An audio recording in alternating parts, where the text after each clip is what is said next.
बिस्मिल्लाहिर्रहमानिर्रहीम नहमदुहु व नुसल्ली अला रसूलिहिल करीम अम्मा बाद। अस्सलाम वालेकुम नाज़रीन, मैं अब्दुल वक़ार।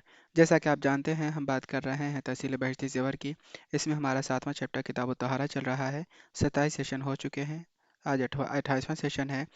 इस सेशन में हम हैज़ व निफास के बयान को कंटिन्यू करेंगे और बात करेंगे हैज़ की आदत से मुताल्लिक़ मसाइल, इस्तिहाज़ा का बयान, इस्तिहाज़ा का हुक्म।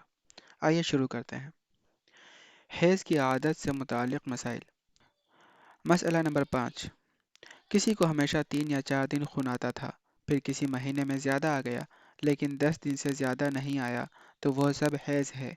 और अगर 10 दिन से भी बढ़ गया, तो जितने दिन पहले से आदत के हैं उतना हैज़ है, बाकी सब इस्तिहाज़ा है। जैसे किसी को हमेशा 3 दिन हैज़ आने की आदत है, लेकिन किसी महीने में 9 दिन या 10 दिन खून आया, तो यह सब हैज़ है। और अगर 10 दिन रात से एक लम्हा भी ज़्यादा खून आए, तो वही 3 दिन हैज़ के हैं और बाकी सब इस्तिहाज़ा है। इन दिनों की नमाज क़ज़ा पढ़ना वाजिब है। इसमें यह कहा गया है कि अगर किसी को आदत है 3-4 दिन हैज़ आने की, मान लिया 3 दिन हैज़ आता है, अब अगले महीने 4 दिन 5 दिन हो गया या 9 दिन हो गया या 10 दिन हो गया, तो 9-10 दिन भी हैज़ के ही कहलाएंगे। लेकिन अगर 3 दिन आने की हैज़ आने की पीरियड है, मतलब 3 दिन तक हैज़ आता है और अगले महीने 11 दिन आ गया, तो चूंकि 10 दिन से बढ़ गया, तो फिर अब ये देखा जाएगा 3 दिन तक ही हैज़ माना जाएगा। चौथे दिन से चौथा, पांचवा, छठा, सातवां, आठवां, नौवां, 10वां, 11वां, ये सारे दिन इस्तिहाज़े के रहेंगे।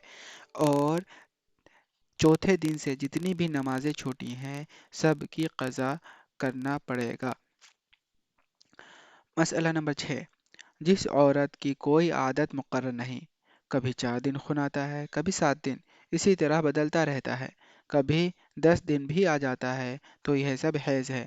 ऐसी औरत को अगर कभी 10 दिन रात से ज़्यादा खून आए, तो देखा जाएगा कि उससे पहले महीने कितने दिन हैज़ आया था। बस इतने ही दिन हैज़ के हैं और बाकी सब इस्तिहाज़ा है। इसमें यह कहा गया है कि अगर किसी का कोई मुतय्यन नहीं है, आदत नहीं है अभी, कभी 4 दिन, कभी 5 दिन, कभी 6 दिन, कभी 3 दिन, कभी 7 दिन, इस तरीके से होता है। और अगर कभी 11वां दिन भी इस्तिहाज़ा, मतलब 11वां दिन भी खून आने लगा, तो 10 दिन के बाद भी एक लम्हा भी अगर बढ़ जाए, तो अब इस्तिहाज़ा के वो सारे खून कहलाएंगे।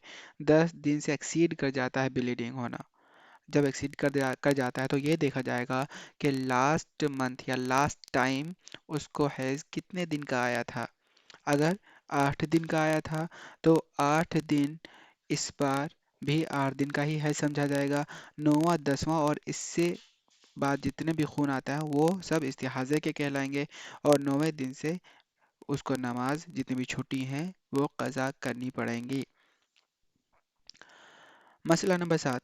किसी को हमेशा 4 दिन हैज़ आता था, फिर एक महीने में 5 दिन खून आया, उसके बाद दूसरे महीने में 12 दिन खून आया, तो उन 12 दिनों में 5 दिन हैज़ के हैं और 7 दिन इस्तिहाज़ा के हैं, और पहली आदत का एतबार नहीं, और यह समझा जाएगा कि आदत बदलकर 5 दिन हो गई। इस सूरत में 10 दिन तक खून बंद होने का इंतज़ार करें।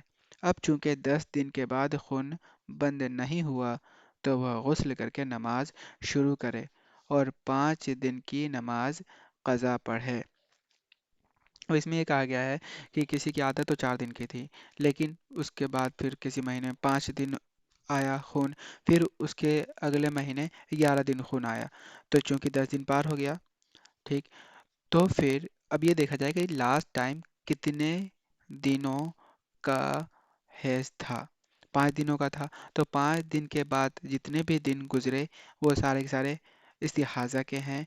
इसीलिए छठे दिन से जो भी नमाज छूटी हैं वो सब क़ज़ा पढ़नी पड़ेंगी। मसला नंबर 8। किसी लड़की को पहली मर्तबा खून 10 दिन या उससे कम आए, तो यह सब हैज़ होगा। और अगर 10 दिन से ज़्यादा आए, तो पूरे 10 दिन हैज़ होगा, और जो उससे ज़्यादा होगा वो इस्तिहाज़ा शुमार होगा। मसला नंबर 9। کسی کو پہلی بار کئی مہینے تک مسلسل خون آتا رہا تو جس دن خون آیا اس دن سے لے کر 10 دن رات تک حیض ہے، اور اس کے بعد 20 دن استحاضہ ہے۔ اسی طرح ہمیشہ 10 دن حیض اور 20 دن استحاضہ سمجھا جائے گا۔ استحاضہ کا بیان۔ استحاضہ کی مندرجہ ذیل صورتیں ہیں۔ نمبر 1، جو خون حیض کی کم سے کم مدت یعنی کہ 72 گھنٹے سے کم ہو۔ نمبر 2، جو خون حیض کی زیادہ سے زیادہ مدت یعنی 10 دن 240 گھنٹے سے زیادہ ہو۔ نمبر 3، جو خون نفاس کی اکثر مدت 40 دن سے زیادہ ہو۔ نمبر 4، حیض و نفاس کی عادت سے زیادہ ہو اور زیادہ سے زیادہ مدت سے بھی تجاوز کر جائے، یعنی کہ حیض و نفاس کی جو عادت ہے اس سے زیادہ ہو اور اس کے ساتھ ساتھ جو اس کا حد ہے حیض و نفاس کا مطلب میکسیمم ڈیز ہے اس سے بھی آگے بڑھ جائے۔ نمبر 5، جو خون دوران حمل آئے چاہے جتنے دن آئے۔ نمبر 6، جو خون 9 برس سے کم عمر لڑکی کو آئے۔ نمبر 7، جو 55 برس کی عمر کے بعد آئے بشرطے کہ وہ خوب سرخ یا سیاہ نہ ہو۔ نمبر 8، جو خون ولادت کے وقت آدھا بچہ باہر آنے سے پہلے آئے۔ نمبر 9، جو خون پاکی کی کم سے کم مدت 15 دن سے بھی کم وقفہ سے آئے۔ استحاضہ کا حکم۔ استحاضہ کا حکم وہی ہے جو نکسیر کا ہے۔ ایسی عورت نماز بھی پڑھے اور روزہ بھی رکھے، نماز اور روزے قضا کرنا جائز نہیں، اور اس سے صحبت کرنا بھی درست ہے۔ اگر استحاضہ کی بیماری اتنی مسلسل ہو کہ معذور کے حکم میں داخل ہو جائے تو اس پر معذور کے احکام جاری ہوں گے۔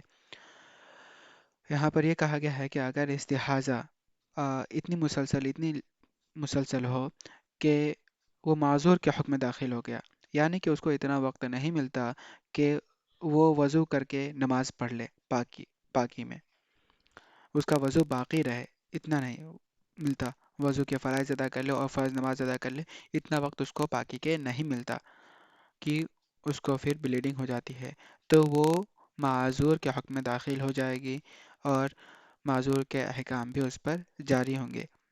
یعنی کہ وضو معذور کوئی اگر معذور کے حکم میں داخل ہونے کا مطلب وضو وہ کس طریقے سے کرے گا، وضو کب تک اس کا باقی رہے گا، ویلڈ رہے گا، یہ ساری چیزیں جو ہم پہلے گزرے ہوئے سیشنز میں ہم بات کر چکے ہیں۔ اگر ناظرین آپ کو اگر کسی بھی مسئلے میں کوئی دقت ہے جو ڈسکس کیا جا چکا ہے تو آپ کمنٹ میں پوچھ سکتے ہیں۔ اللہ تعالیٰ سے دعا ہے کہ اللہ تعالیٰ ہم سب کو حق بات کہنے کی، سننے کی، سمجھنے کی اور اس پر عمل کرنے کی توفیق عطا فرمائے۔ ملتے ہیں اگلے سیشن میں ناظرین۔ السلام علیکم ورحمۃ اللہ، وآخر دعوانا ان الحمد للہ رب العالمین۔